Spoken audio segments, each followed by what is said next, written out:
এই ভিডিওটি junior homeopathic চিকিৎসক বন্ধুদের দেখানোর জন্য এবং শেখানোর জন্য।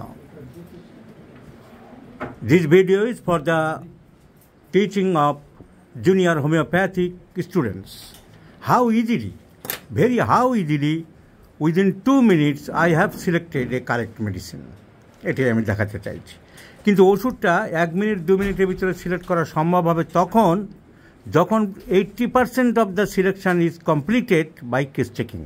Proper case checking is essential. That's why it has been cleared that in homeopathy case checking is the major part. And it has been said a well done case checking equal to half cure. So this patient, gentleman, aged about 63 years, has been suffering from skin disease. And on diagnosis, it has once again confirmed that it is psoriasis. একটু দেখান আপনার জায়গাটা।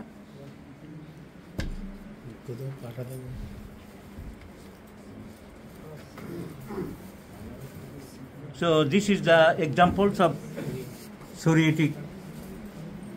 psoriasis, psoriatic variety of skin disease. প্রথমে মাছের আঁশের মতন খোসা উঠছিল। So it is the important symptom of psoriasis, scrapings like the fish brain. তো এইটাই এনার ভদ্রলোকের মেন কষ্ট, এর সাথে কোমরে ব্যথা আছে, অন্যান্য কমপ্লেন আছে। I have selected the medicine Sorinam within 1 minute because the patient is chilly.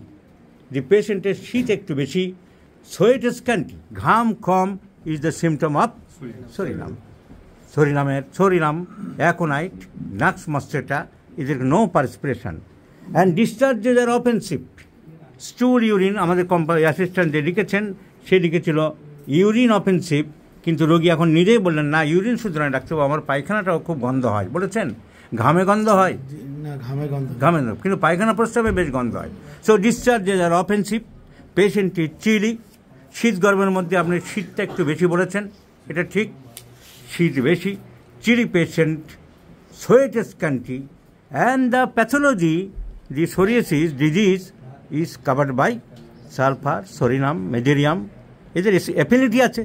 So affinity or ফিয়ার্স অফ অ্যাকশনটা আমাকে দেখলে আমি বলেছি যে সিমটম সিমিলারিটি যদি কভার করে তার সাথে spheres of action, that mean the parts or organ has been affected যদি দেখা যায় সেটা আরও বেশি ফলপ্রসূ হয়। সেই জন্য এই বোগার তার রেপার্টরি ম্যাথমেটিক আরম্ভ করেছে পার্টস দিয়েই।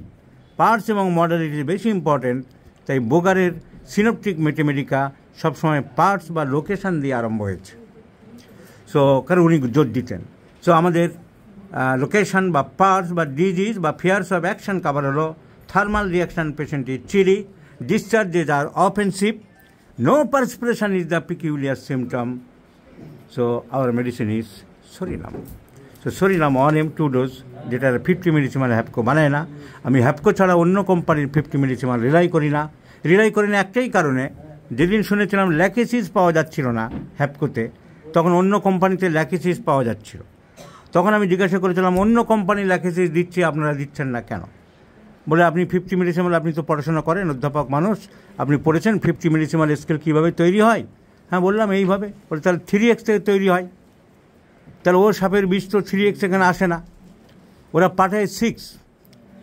ও তো আমেরিকার ব্রাজিলের অ্যানাকন্ডা স্নেক, তার পয়জান ওদের থেকে নিয়মই আছে 6-এর নিচে কোথাও ব্যবহার করবে না হোমিওপ্যাথিতে।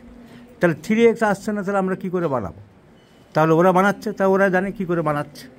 সেইখান থেকে আমার একটা সন্দেহ দাঁড়িয়ে গেল যে কী বানাচ্ছে, কী করছে, ইট ইজ নট রিলায়েবল। তাই আমি এছাড়া 2 নম্বর পরিচ্ছন্নতার একটা ব্যাপার আছে। পরিষ্কার পরিচ্ছন্ন হ্যাপকোর যে ফার্মেসি, যে টিটাগড় বা দোকানে গেলে দেখা যায় তাদের শুধু আলমারি মশার জন্য একটা রোগ রেডি, সারাদিন সে মুছেই চলেছে কাঁচটা। এই পরিচ্ছন্নতা, এই সিনসিয়ারিটি সব কোম্পানিতে আমরা তো দেখতে পাচ্ছি না, কোথায় কী করছে না করছে। এই জন্য আমি হ্যাপকো রিলায়েবিলিটি, বিশেষ করে 50 মিলিসিমাল তো করিই না, ওই ল্যাকেসিসের গল্প শোনার পরে। এখন আবার ল্যাকেসিস হ্যাপকো তৈরি করছে, বলছে পাওয়া গেছে, আনিয়েছি। So that's why Sorinam is not prepared by Hapco, so it is better to prescribe 1 ml 2 doses and wait for month or months. Let's see the result. আপনি নিজে থেকে আর কোনো ওষুধ হোমিওপ্যাথির মধ্যে খেয়েছেন? না, অ্যালোপ্যাথি খাচ্ছি। ঠিক আছে, অ্যালোপ্যাথি বন্ধ করে এই জন্য খাচ্ছেন না? এই জন্য আর খাবেন না, এই জন্য খাবেন না। মাঝখান থেকে এই রোগের কিছু হবে না, মাঝখান থেকে আপনার লিভারের ক্ষতি হয়ে যাবে, কিডনির ক্ষতি হবে। এটা হোমিওপ্যাথিতে সারবে, একটু সময় দিন। আর মাংসটা একটু কম খাবেন, আর সবজি তরকারি এসব বেশি খাবেন। আর নারকেল তেল লাগাবেন দিনে 3 বার করে, অন্য কোনো মলম না, কিছু না, জাস্ট প্লেন ভালো কোম্পানি শালিমারের নারকেল তেল দিনে 3 বার 4 বার লাগাবেন একটু করে বিভিন্ন জায়গায়। হ্যাঁ, যেখানে যেখানে চর্মরোগ আছে লাগাবেন। হ্যাঁ, সব পুরো বডিতে লাগাবেন। সরষের তেল লাগাবেন না, নারকেল তেল বা অলিভ অয়েল, তো অলিভ অয়েলের দাম বেশি, নারকেল তেল লাগাবেন। আর আমি দেখছি অন্য কোনো হোমিওপ্যাথি ওষুধ আমাকে না জিজ্ঞাসা করে খাবেন না। So this is the beauty of homeopathy, my friends. I have shown you the selection within few seconds by some cardinal symptoms of Sodium.